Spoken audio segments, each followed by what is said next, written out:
Well, welcome back to the Apartment Geek Weekly. I'm excited to do a different video call today, and I'm blessed and honored to have a really dynamic person on the episode this week, Greg Clowminzer, who I've known for about a year and a half in the space of coaching.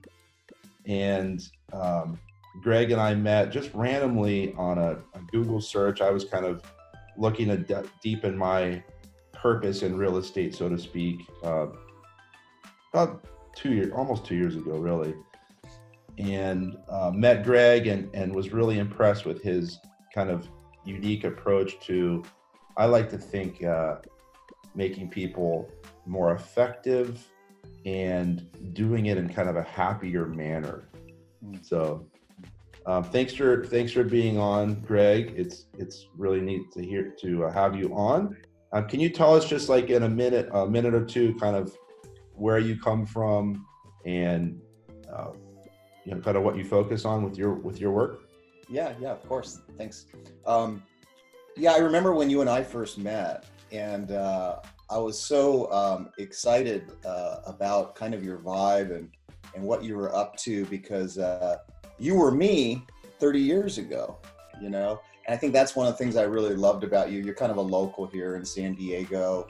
You have a real estate background in apartment brokerage, and that's where I came from. I came from apartment brokerage here, and I was fortunate to be a vice president of a boutique apartment brokerage company here in San Diego. I think I was looked highly upon or respected by my peers. I was the treasurer of CCIM, which is Certified Commercial Investment Members for, I think they had a hard time getting a treasurer, so I probably held that title longer than I wanted, at least 4 years. Yeah. And so I was an active member in that community. I was on the board of directors for San Diego Association of Realtor. And I was also on the board of directors for CAR as well at the state level. So I was very engaged in that world. And, both a blessing and a curse. I was very young, and I had a direct experience that we all hear. And the direct experience was money doesn't equal happiness. Because I was making a boatload of money, more than I ever thought I could. And the chips weren't lining up, so to speak, or the universe wasn't lining up, and I was more miserable, more stressed out than ever before. And so I started this search, if you will, or this path of, well, what is going to make me happy? Because you could say I was afforded a lifestyle, but I didn't know much about life. Yeah. And so anybody listening, I think that's kind of an important message, is lifestyle is great, but really understanding how to live life and enjoy life, that's a whole other skill set in my mind. Yeah. So fast forward that I decided to get out of that, and I decided to get into both figuring out how to enjoy life myself, because I didn't know much about it. And then I started to share what I started to learn about happiness and enjoying life and what it means to live an effortless life while still moving the needle on projects and goals and things like that. So it's been just a wonderful journey, and I'm fortunate now I get to meet people like you. And thank you. Yeah. So it's really neat. Yeah. So that's what I do these days. Fast forward, I work with small business owners and their teams, professionals, entrepreneurs, primarily accomplished service providers. People who are providing a valuable service out in the world, and then it's opened up. I work with a wide range of people. I get people that now travel, from all over the world to come and meet with me and do work. So it's really exciting these days. Yeah, I love that. I love that we came from the same career as in brokerage decades ago for you. Mm-hmm. And you own apartments now. I mean, you're a principal. Yeah, I do. Of some multifamily, which is also neat because we can relate in that conversation. Totally, totally. I've always found it really interesting, and this kind of is my next question: how is your business coaching different, your approach, than most conventional business coaches that we see out there? Yeah, yeah. That's a really good question. You know, if we look at what brings people to coaching, I would say the largest path is that people aren't so happy with the results that they're getting in life. You know, either in their business, their marriage, their partnerships, how they're dealing with employees, that type of thing. So they're not that stoked really on the results. They kind of know they could do better. And so a lot of coaching, I would call it the entry-level coaching, is what I call accountability coaching. Yeah. And I don't do much of that. That's kind of what I would call entry-level, really expensive babysitting.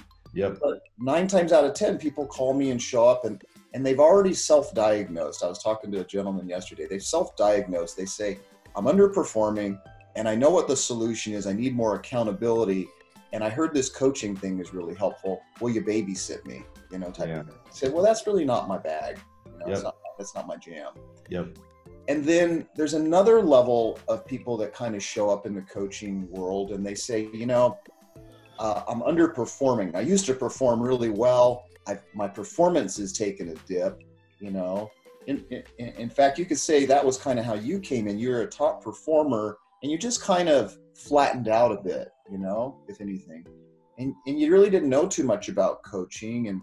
But the average person, when they're not performing, what they innocently think is that they need more skills, you know? Yeah. If I was better on the phones, or if I had some speaking skills, Yep. or if I had better management, that would solve the problem.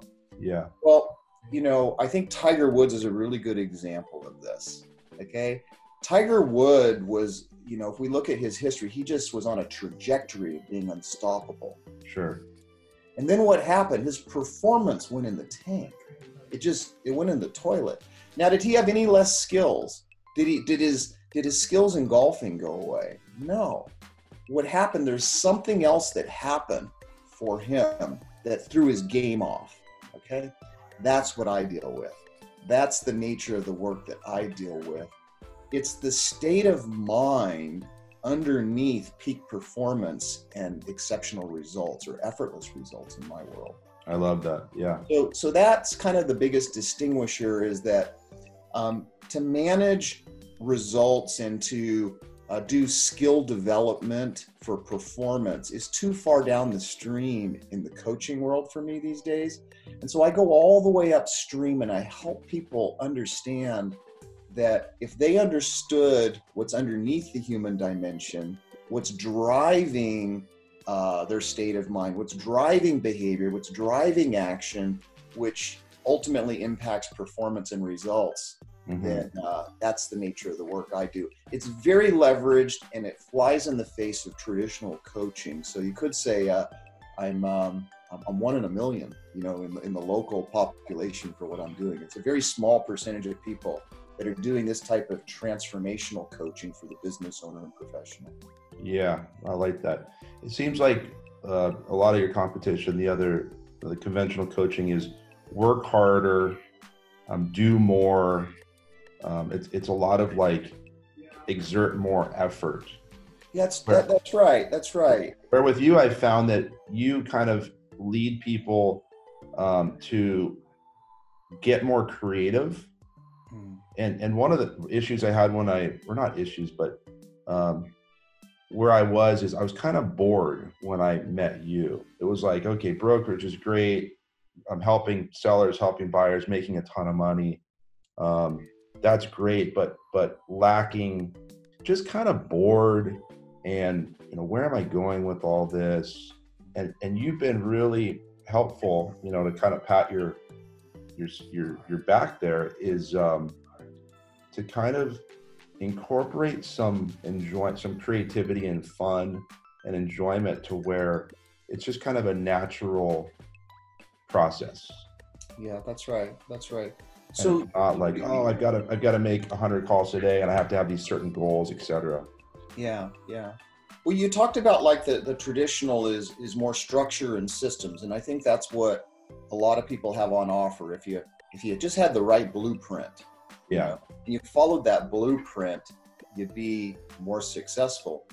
I remember I was at the Entrepreneur of the Year Awards conference one year, and the winners went up there, and it was kind of an inside joke. And they said, well, you all know how we got here, is that we had a perfect business plan and we executed it impeccably. And that's how we are, if it wasn't for that, we would not be standing here in front of you receiving this award for Entrepreneur of the Year. And of course, everybody laughed because every entrepreneur knows that that's really kind of what people are selling you in coaching, but it's really not necessarily how things work. Okay. Yeah. And even if it does, it's not very sustainable, because then you end up being a robot, Sure. and no creativity. And as a result, people flatten out. It's a very difficult, sustainable business model, if you will. Correct. Yeah. So what we do is that we have people tap into that creativity that lives within themselves. Okay. Yep. And you could even say that they're guided by that creativity. And sometimes that has to do with a little bit of structure and some systems and some good old common sense, But other times it's like, oh, I need to get a hold of Chris Robinson. I don't know why I'm thinking about him. I need to reach out to him, So it's a lot more fresh and a lot more alive. I know it might sound outside the box for the average listener, but what's on offer here is what I will call non-linear. Okay. Sure. There's another way of doing work that you could say is disruptive to the traditional driving things forward. So the traditional psychology of how to progress in work in the workplace. Yeah, that's right. The psychology of performance means let's get a bigger engine under the hood and let's drive it faster. Yeah. Okay? Which is very expensive, and you could say leaves a large carbon footprint and really isn't very kind. It's just, in some ways, it's just all filled with ego. Yeah. I think that was a real nice explanation of kind of your role and how it is unique and how you've helped so many people, including myself, kind of incorporate passion into what they do again and enjoyment, frankly.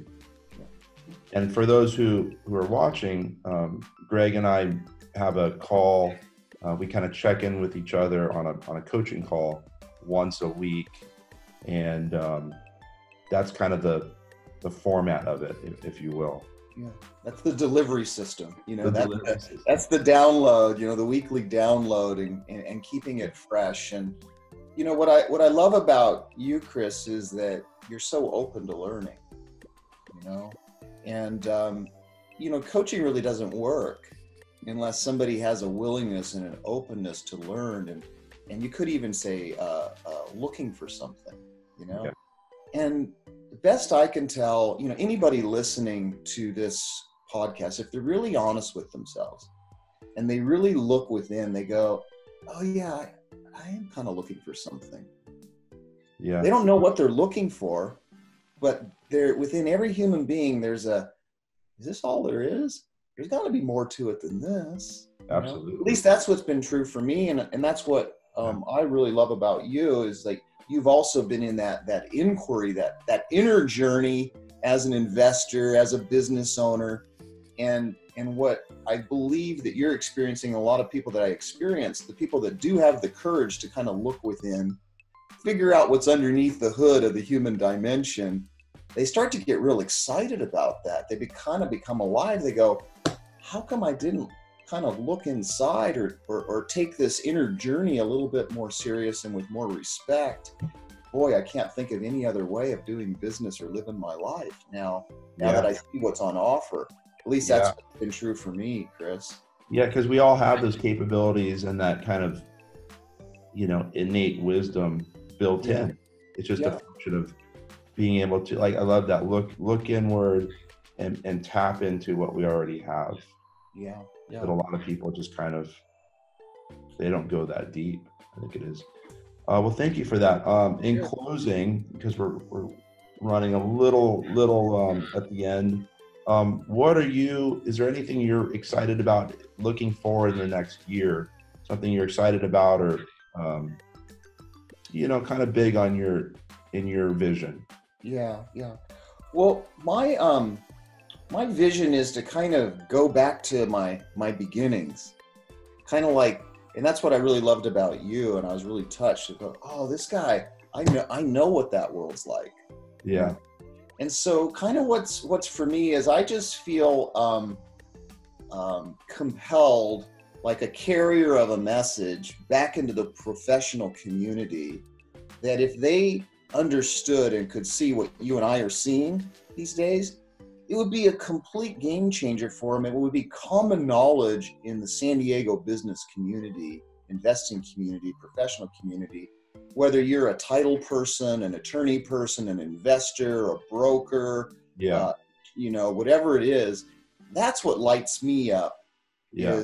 Is sharing, what we understand about how the mind works and how overlooked that is, and how much leverage that gives us to make better decisions in business, to have more creativity, and to bounce back quicker from things that we just didn't see, things that blindsided us or setbacks. Because one of the things as professionals, it's really easy to take the business personal.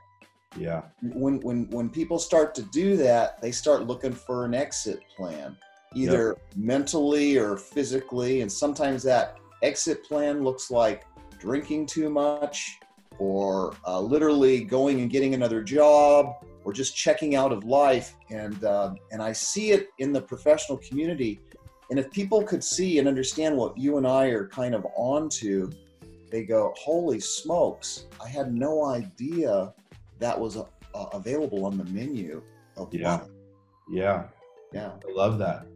Yeah. The people, I think what you and I, the conversation is, at least what I've seen, is less judgment and just acknowledging something. Either it goes the way you want or it goes the way you don't, but not really putting that much on it. Yeah.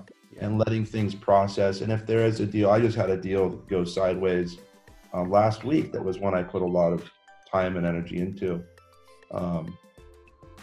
It's not fun, but it's temporary. Yeah. And life goes on, and there's not much judgment in it other than to learn and move forward, so to speak. That's right. And so what you're saying is something that you and I shared this last weekend that really hit home to me, is that we can live in the world of possibility, or we can live in the world of problems. Okay? Yeah. And possibility is who and what we are, and is always on tap. And so that, a deal that's gone south that I put a lot of time in, that's not the possibility. The possibility is what's alive within me. And now it's next.